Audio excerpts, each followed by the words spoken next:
So hello hey guys, welcome back to my nursing channel nursing magic. आप सबका फिर से एक बार बहुत ही ज़्यादा स्वागत है। First of all thank you so much कि आप लोग मेरी वीडियो को इतना ज़्यादा प्यार दे रहे हैं। बट कुछ बच्चे ऐसे हैं जो वीडियो देख रहे हैं बट लाइक और सब्सक्राइब नहीं कर रहे हैं, जो कि बहुत गलत बात है। अगर आपको वीडियो पसंद आ रहा है तो आपको चैनल को सब्सक्राइब भी करना है और वीडियो को लाइक भी करना है, ताकि मुझे पता चले कि बच्चे पढ़ने में इंटरेस्टेड है और मैं और वीडियोज़ बनाने के लिए मोटिवेट हो पाऊँ। ठीक है। और नेक्स्ट स्टार्ट करते हैं हम लोग। कल हम लोग ने जो स्टार्ट किया था वाइटल साइंस के बारे में स्टार्ट किया था। वाइटल साइंस क्या थे? Mainly measurement that show someone is alive, यानी ऐसे मेजरमेंट जो बता रहे थे कि कोई जीवित है या नहीं है। इसका दूसरा नाम था कार्डिनल साइन, या फिर इसको हिंदी में जैविक चिन्ह भी कह सकते हैं। ठीक है, ये सारे थे। प्राइमरी वाइटल ऑर्गन्स हमारे कौन कौन से थे? वाइटल साइंस कौन कौन से थे? Temperature, pulse, respiration, BP, pain था कॉन्शियस पेशेंट में, और प्यूपिलरी रेस्पॉन्स था अनकॉन्शियस पेशेंट में। ठीक है, कल मैंने जो क्वेश्चन किया था बीपी का नॉर्मल वैल्यू कितना होता है, बहुत सारे बच्चों ने पार्टिसिपेट किया और आंसर दिया, मुझे बहुत अच्छा लगा। इसका राइट आंसर है 120/80 mm ऑफ Hg। ठीक है, इतना आपका नॉर्मल बीपी होता है। जैसे कि मैंने कल बताया था कि हम लोग एक एक के बारे में देखेंगे। सबसे पहला हम लोग डील करते हैं बॉडी टेम्परेचर के बारे में। मेनली बॉडी टेम्परेचर होता क्या है? शरीर का तापमान। ठीक है, डेफिनेशन ऑफ बॉडी टेम्परेचर क्या था? बॉडी टेम्परेचर शरीर का तापमान। Body temperature is the balance between the heat produce by the body and the heat loss from the body, यानी आपका बॉडी कितना तापमान यानी कितना हीट प्रोड्यूस कर रहा है, कितनी गर्मी प्रोड्यूस कर रहा है और कितनी गर्मी आपके बॉडी से लूज़ हो रही है, उसी चीज़ को आप क्या कहेंगे? Body temperature. ठीक है, सेकंड डेफिनेशन देख लेते हैं। Temperature is a degree of hotness और coldness that can be measured using a thermometer. मतलब क्या है? टेम्परेचर वो चीज़ है, आपकी बॉडी का तापमान बताता है कि आपका बॉडी कितनी ज़्यादा गर्मी प्रोड्यूस कर रहा है। दो तीन टाइप के टेम्परेचर होते हैं, जिसमें सबसे पहला टाइप है आपका core temperature. Core temperature mainly याद रखना, कोर से आपका वर्ड याद होगा इंटरनल टेम्परेचर, यानी आपके बॉडी के शरीर के अंदर का जो नॉर्मल तापमान होगा उसी को हम लोग कोर टेम्परेचर कहते हैं।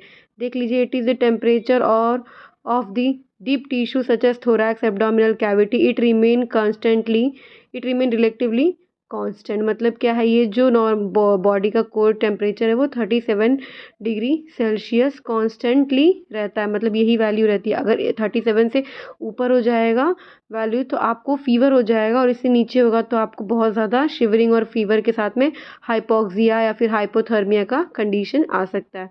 सेकंड है temperature, surface temperature. Surface temperature क्या होता है? आपके त्वचा यानी ऊपरी शरीर का टेम्परेचर। आपके त्वचा का जो टेम्परेचर है वो आपका सरफेस टेम्परेचर के अंदर आ जाएगा। लिखा हुआ है, it is the temperature of the skin and the subcutaneous tissue and fat, it rises and fall in response to the environment. यानी ये क्या है?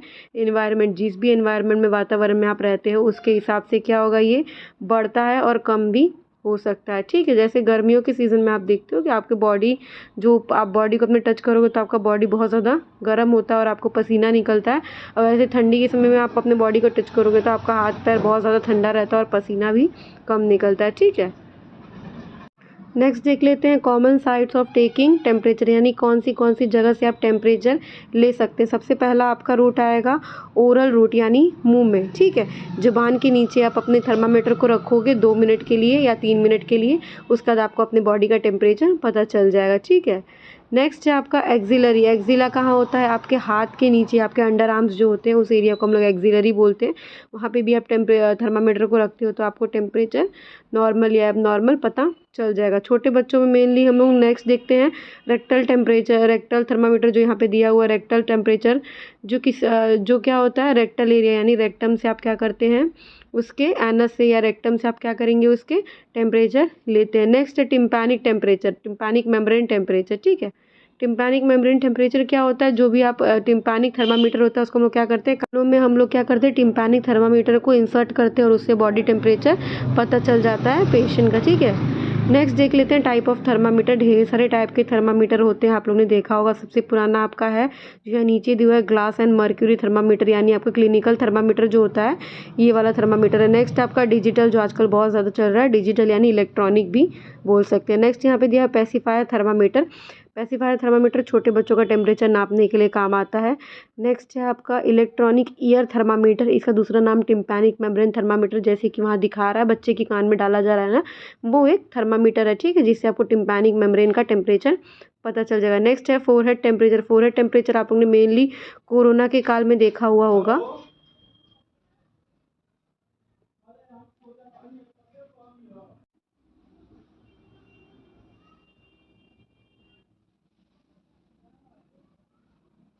ठीक है, नेक्स्ट देख लेते हैं फैक्टर्स अफेक्टिंग बॉडी टेम्परेचर, यानी कौन कौन से ऐसे कारण हैं जो आपके बॉडी टेम्परेचर को अफेक्ट कर सकते हैं। सबसे पहला एज, यानी एज रिलेशन। छोटे बच्चों में टेम्परेचर अलग होगा, अडल्ट में अलग होगा, ओल्ड एज वालों में अलग होगा, ठीक है। बॉडी टेम्परेचर अलग अलग एज के हिसाब से डिफर करती है। नेक्स्ट है आपका इमोशनल स्टेट। इमोशनल स्टेट यानी आपका मानसिक स्थिति कैसा है। बहुत ज़्यादा स्ट्रेस में हो तो हो सकता है कि आपका बॉडी ज़्यादा हीट प्रोड्यूस करे, आपको बहुत ज़्यादा गर्मी फील। नेक्स्ट है एक्सरसाइज। अगर आप बहुत ज़्यादा एक्सरसाइज कर रहे हो तो आप देखते हो कि एक्सरसाइज करने के बाद में आपको बहुत ज़्यादा गर्मी फील होता है, आपका बॉडी बहुत ज़्यादा हीट प्रोड्यूस करता है। नेक्स्ट है हार्मोनल इन्फ्लुएंस। कुछ कुछ हार्मोन्स के भी वजह से आपको गर्मी या फिर ठंडी का एहसास हो सकता है। नेक्स्ट है डायurnal वेरिएशंस, ठीक है। नेक्स्ट है एनवायरनमेंट, यानी आप एनवायरनमेंट की वजह से भी आपका जो टेम्परेचर है वो कम या ज़्यादा हो सकता है। ठंड में रहोगे तो आपको बॉडी जो है बहुत ज़्यादा ठंडा हो जाएगा बाहर से, ठीक है। और अगर गर्मी में रहोगे तो आपका बॉडी जो बहुत ज़्यादा गर्म हो जाएगा बाहर से। मैं यहाँ सरफेस टेम्परेचर की बात कर रही हूँ, कोर टेम्परेचर मेनली सेम रहता है अगर आप हेल्दी हो तो। नेक्स्ट है injection of hot and cold liquid. आप ठंडा पानी पी रहे हो, गर्म पानी पी रहे हो, उसके ऊपर भी डिपेंड करता है आपका बॉडी टेम्परेचर। नेक्स्ट है स्मोकिंग। स्मोकिंग भी अफेक्ट करता है आपको, आपका टेम्परेचर जो इंक्रीज़ करने में या डिक्रीज़ करने में। ठीक है, नेक्स्ट देख लेते हैं बॉडी टेम्परेचर को मेनली हम लोग कैसे नापते हैं। 2 डिग्रीज होता है, यानी 2 यूनिट होता है, degree Celsius and degree Fahrenheit. जिस सेल्सियस को हम लोग सी से डिनोट करते हैं, यानी सी लिखते हैं, और फ़ारेनहाइट को एफ़ से डिनोट करते हैं। इसके आगे का वीडियो आप लोग को कल अपलोड किया जाएगा। और आप लोग एक सजेशन ज़रूर दें मुझे। मैं देख रही हूँ कि बच्चे जो है बहुत ज़्यादा डाउट पूछ रहे हैं कमेंट्स में, और मतलब डाउट नहीं पूछ रहे हैं, वो बता नहीं पा रहे हैं क्लियर, नोट्स भी मिल नहीं पा रहा है। तो मैं सोच रही हूँ कि एक व्हाट्सएप का ग्रुप बना लूँ नर्सिंग मैजिक के नाम से, और सारे नोट्स जो भी मैं क्लासेस लूँगी उस चीज़ का सारा नोट्स आपको उस ग्रुप में मैं दे दूँ, ठीक है। और डायरेक्ट कोई भी यूट्यूब न्यू वीडियो आए तो मैं उसमें लिंक आप लोग को प्रोवाइड कर सकूँ, जिससे आप लोग जल्दी से जल्दी उस वीडियो को देख सको। तो आप लोग सजेशन ज़रूर देंगे कि मैं ग्रुप बनाऊँ व्हाट्सएप का या फिर नहीं। Okay, thank you.